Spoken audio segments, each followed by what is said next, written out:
We're like 6 months back right now. But I mean, like I said, it's kind of up in the air. I guess an issue that I would like to address while I have a chance is back with his 05 claim when it first started for his wage loss. There was I'll even just either one because both of them are go ahead, there is a huge discrepancy of many thousands of dollars in what is accepted for his wage at his time of earnings and what Revenue Canada found for 2005. So what I did today was I brought his tax stuff from 2005.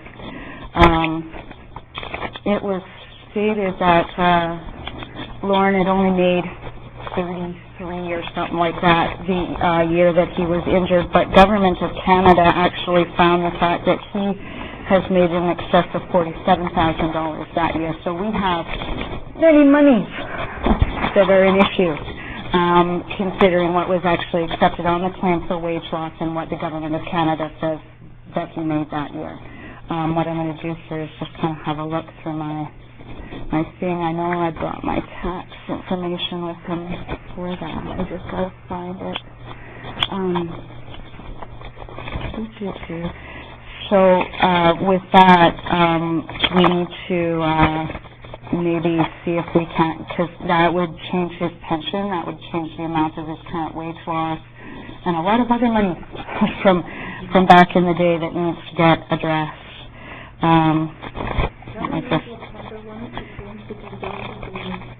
We're there, but when I guess the issue at hand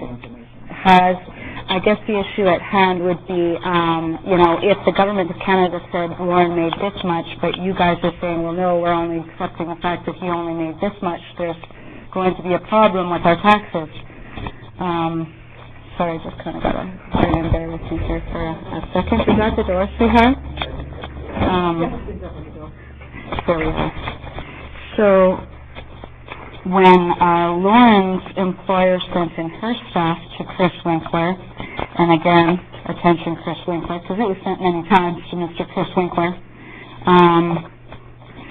we got back, I'm just trying to find that one too, sorry, kind of have to bear with me here.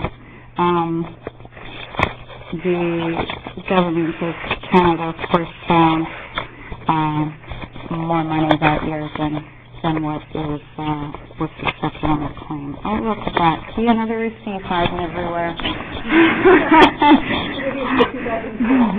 No, I couldn't be so lucky.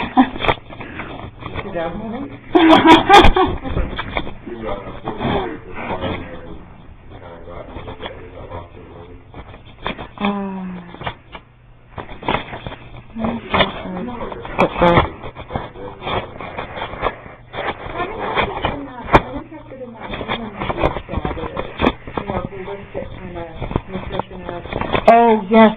She was a wonderful lady, actually. You know, she really did enjoy Lauren's company and having him there. And she did really help a lot in trying to get him to eat right and so on and so forth. But as she acknowledged, we were very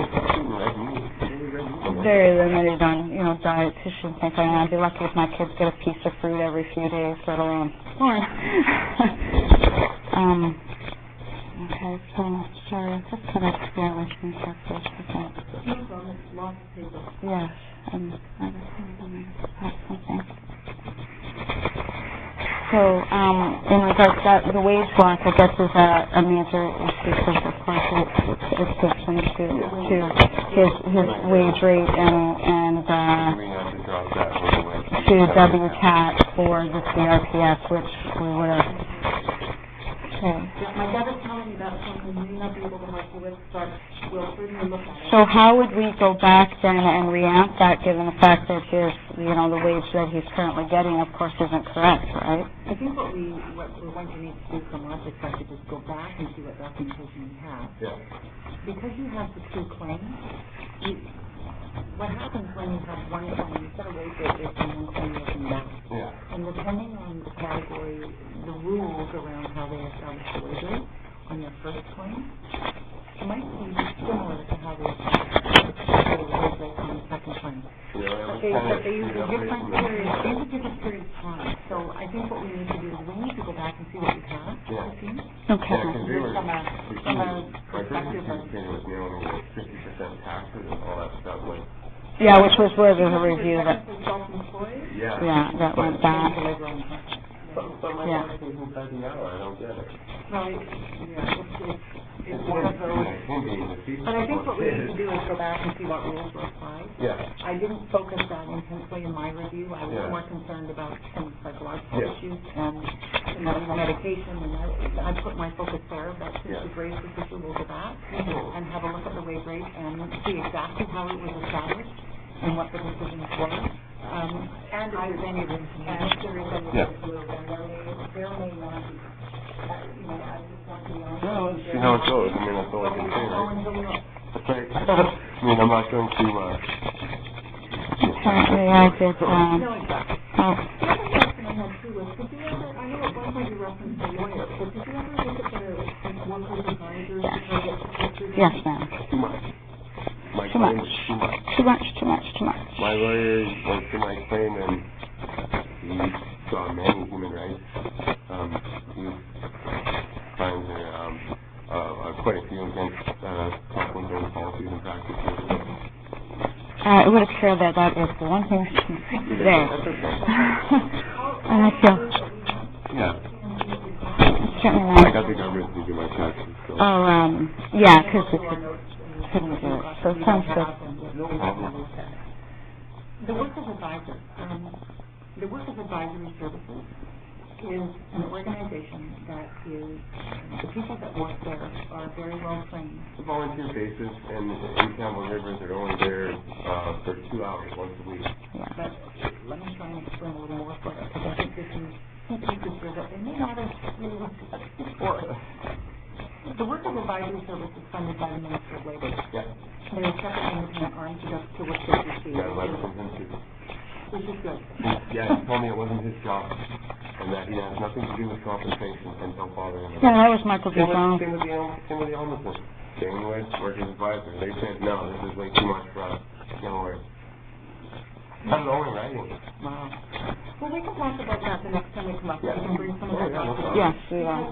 Right now, where WorkSafe Advisor does their best work is that we make new decisions that we're unhappy with and you want to appeal it. And like I said, they're overworked and understaffed and a whole bunch of other things. I And mean, they limit their support mostly to appeals now. So, you know, and you can't get a lawyer with a whole bunch of cash.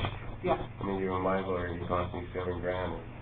Nothing going on with the bill. WorkSafe Advisors are, And he didn't even give me back half my claim file. Like I still have a photocopy of it. I have a letter from my first adjudicator.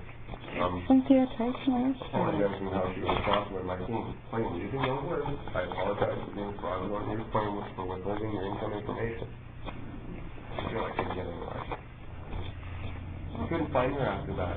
I phoned her the next day at the office. No, ma'am. I'm I don't okay. look. I've been active to do around and I can find anybody. That's not right anymore. Yeah. And so what I'd like to suggest is our next step. We've got a list of things that we're going to set up a call with Mark sometime next week, just to touch base, make sure there's nothing big, and then what we'll do is we'll let you know what we've done to date, and then maybe we'll make plans to come up here in a couple of weeks and work on the next set of issues that come up. That gives you some time to prepare and think about that. Yeah.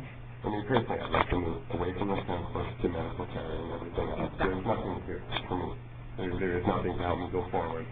You know, it's kind of I'm just kind of mailing groceries and school to my kids to go across the street to go to school. Oh, well, that's kind of cool. Yeah, it's really good that way, but, I mean, even if it's not working for them now, I could, you know, they need to get somewhere better where they can actually have some fun. Right. Now, Yeah.